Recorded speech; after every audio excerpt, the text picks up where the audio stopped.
Hi, I'm Steve McCord, Cattaraugus County Director of Veteran Services, and this is Our Veterans, Their Stories, preserving our heroes' stories, one story at a time.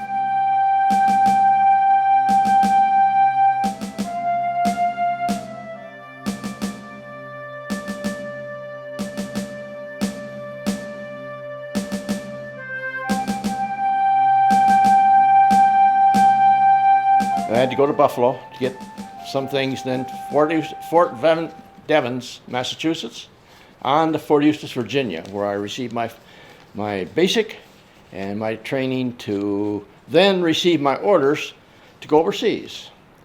And the way they did it, we were lined up in single file, and the sergeant, whoever it was, went, Korea, Germany, Korea, Germany. And I was beside a guy, and they said, Germany for me. He said, oh, I don't want to do. I said, what's the matter? He says, I just got married, got a young baby, and he said, I don't want to go to Korea. And I said, why don't we trade places then? Now, I don't want people to think I'm a hero for doing that. The reason I did that is my brother was over in Korea. So I thought, well, I'll go over there, and he'll come back, and we'll meet in Japan. We were in Japan at the same time, but we didn't meet. So from there, I went on to Korea and got off the ship, Busan. Got off the ship, and first thing I saw was a Korean sitting there eating, the way I don't know how they squat, but they do it. You get down like that on their haunches, and he was eating. And I thought, holy smokes, I am in a foreign country. Yeah, this is it, I guess. What year was this? 1952. I was in 52 to 54. Okay. And so from there, I went into my company that was there, and we didn't have a barracks, so everybody was pitching in to build a barracks. But I was then assigned, my company commander said, you're assigned to a hospital ship, and you will be taking care of the hospital ship the rest of the time you're in Korea. I thought, I'm not a medic. And he said, well, your mechanical operation for train for engines and whatnot, so that's why we want you there. So I went there, and here's a steam locomotive operated by Koreans, and from there, going back, there's the coal tender, of course, and then a hospital car, which was a Pennsylvania converted passenger car. It had six hospital beds in it, and then went to a mess car, and then another car, and then the guard car, and that was made up the train. Sometimes there were a total of six hospital cars on there, sometimes four, sometimes two, depending. And from there, you'd go usually we went all day and all night, or no, we went all night, all day, all night, till we got there, up to Seoul. And they parked there, and we'd wait there for orders to go somewhere. We didn't know where we were going from there, to go pick up the wounded.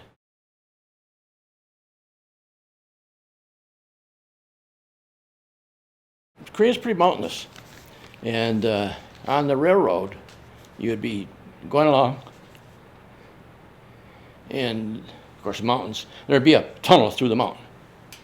Then you'd go onto a bridge to the next mountain, through another tunnel, kind of like that. I don't know how many tunnels or how many mountains there were, but quite a few. And we're on that, of course, the bridge. And the natives, they would use the bridge as a shortcut to go from mountain to mountain, which is very dangerous. And here, the Mama-sans would be on there, and the Korean operators of the steam locomotive would sound up the whistle, and then they'd speed up the train, try to chase them off there quicker. And they'd get going so fast they'd have to jump off, so they wouldn't get hit. And one day, here I heard the brakes squeak and all kinds of noise and whatnot. And I opened the vestibule door and looked out. Here comes this little girl, and I just happened to grab her. And she had been hit by the driver on the engine, right here.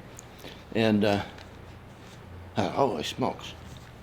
So I had her in my arms, and got the doctor of the train came there, and I said, what? He looked at her and he says, I'm sorry, but she's gone.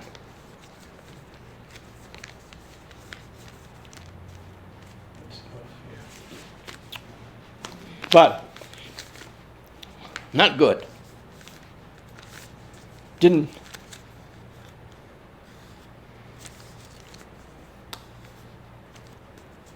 I really.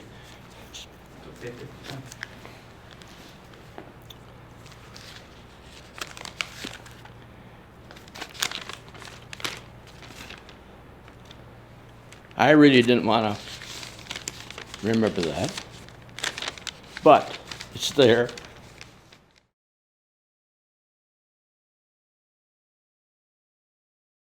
But then we go up to Young Dung Pole, and sometimes lay over a few days there until they told the train where to go next to pick up. Or maybe we waited there until the ambulances come down with wounded.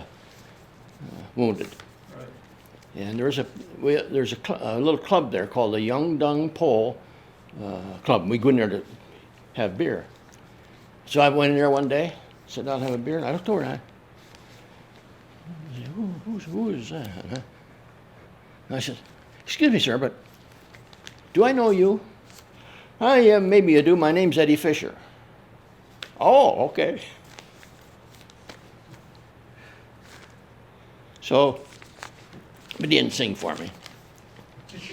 Had a beer. He bought the beer, though.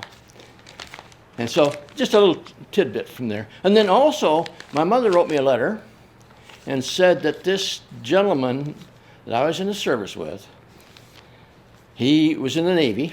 He was on the hospital ship Haven, and that hospital ship just had to be off Incheon. You know, that's, of course, they have to stay off about 5 miles, I guess, because it gets so very shallow there. So I thought, well, let's see if I can go there. Well, I got a train. I rode out to there on a train, got there, and I talked to the guy there. I says, hey, how can I get over to the hospital ship? He says, well, I'd like to take you on a helicopter, but he says, I can't do it right now. I said, oh, he says, yeah, we had a very serious accident. I said, oh, maybe I shouldn't go. No, you should go. We'll take you on I think it was called LST. Got on that bad ride, but we got there and went up to the ship. The captain met me and welcomed me on the ship, and I told him why I was there. He said, okay. And he took me down, and he called this, Bob Irons was his name, called him, and he came over and we met and talked, and we had lunch together and so forth. And then I said to him, it seems awful sad on the ship today. He said, well, we had a bad accident. Helicopter came in, the guy got too close, cut his head off.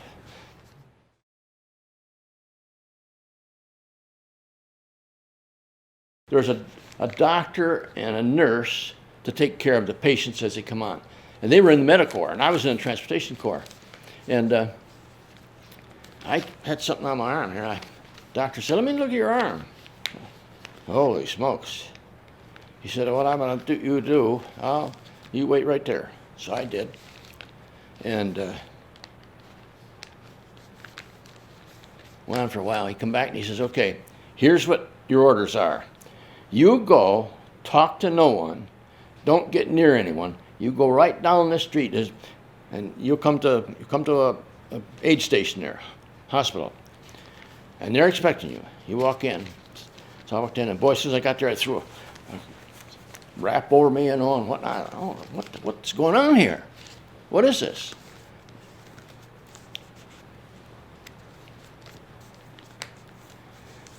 So the doctor come over and he says, it's nothing. You don't have smallpox, you have folliculitis, infection of the hair follicle. Well, okay. So that was a little tidbit there. But also they said, if you're walking in the street or down, if you see some Australian soldiers coming, move out of their way, because they're not going to move. They'll run you over, they'll knock you out, but just move out of their way. And that was true. You better get out of their way, because they're going to run right over you.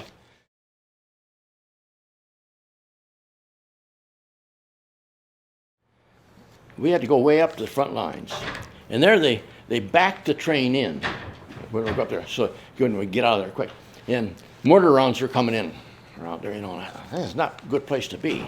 Well, they come over and loaded 36 wounded Marines onto all in one car. 36 people could sit there. We loaded those Marines on the train, and did as fast as they could because the mortar rounds are dancing in, you know, and boy, I thought, we got to get out of here. So, you know, get going, you know.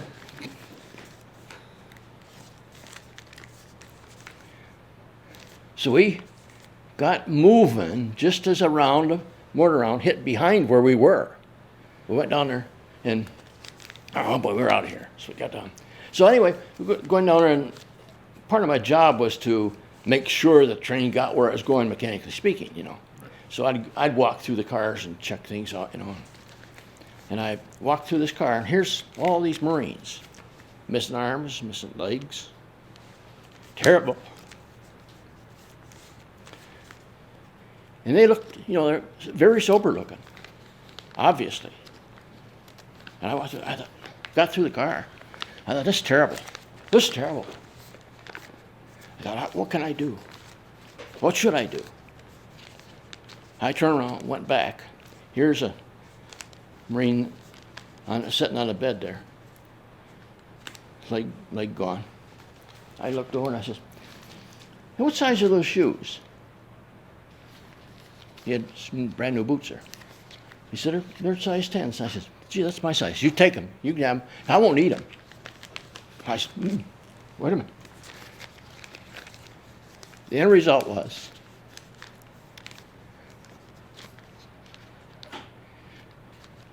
guy, one arm, got his jacket, you know, pants, got a total wardrobe there from these guys. And they all started talking. They started laughing. And the doctor came through. He said, what the hell did you do? So I told him. He said, you're to be congratulated. That's the best thing I know that's happened here, you know, to have that occur.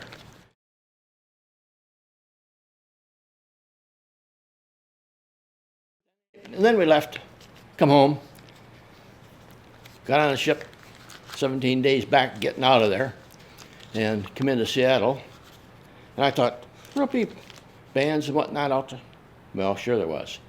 There's 3 people out there and a couple doing something, I don't know what they were doing. And that was it.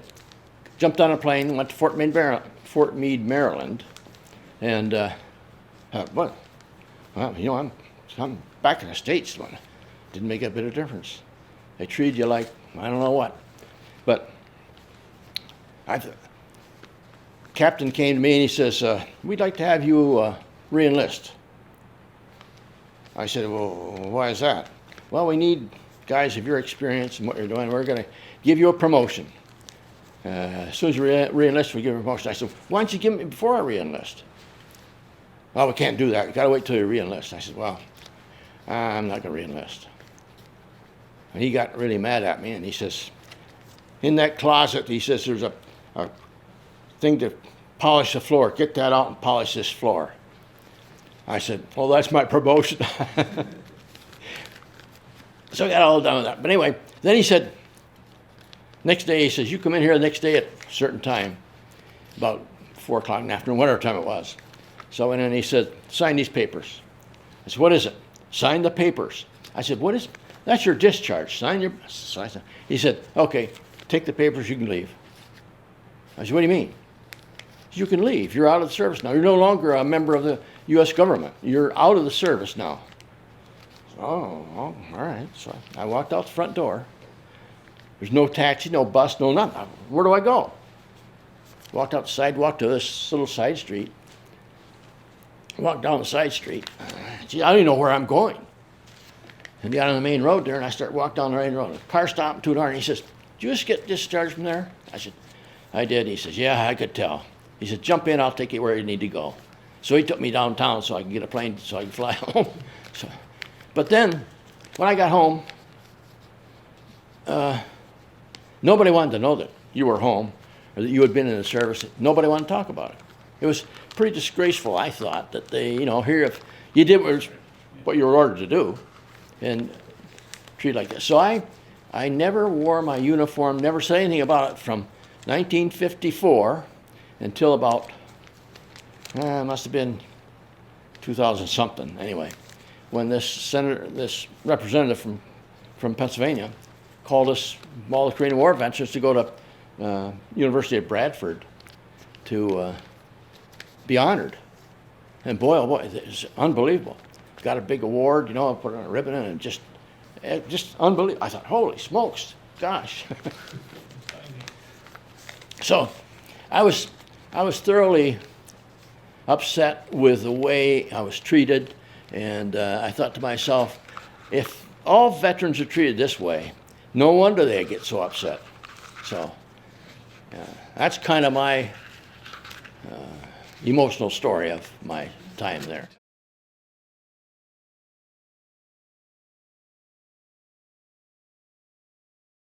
In World War II, it started in June the 16th, August 16th, 1940, to the 7th of, so July 25th, 1947. Battle dead, 291,557. That's terrible. That's World War II, okay? Yes. It was World War II. Now, we'll get to this time that we were ordered to go to Korea, and what happened there. Well, in Korea, from 6/27 to 1950, 6/27/1950 to 1/31/1955, battle dead 33,643. Was that a war, or is that just a conflict or peace action, or what was that? It was a damn war as far as I'm concerned, and it should be recognized as a war. It should be honored as a war. How often did you get to communicate with back home? Letters and such? Well, I didn't do it as much as I was supposed to, so the company commander called me in and said, there's a pen, there's a paper, write your mother a letter right now. So, but you see, my aunt, I guess it was, for Christmas, she says, I'm going to send you a nice present. Send you a nice present. Well, she did. Here's a box. Open the box. What do you think is in the box? A cake. How long did it take to get to you? It was all sawdust when it got. Oh, dear Lord. Yeah. But you had to write, you wrote your letters on this paper skin stuff, This had to be real light. I didn't write very much. But what was you going to write about?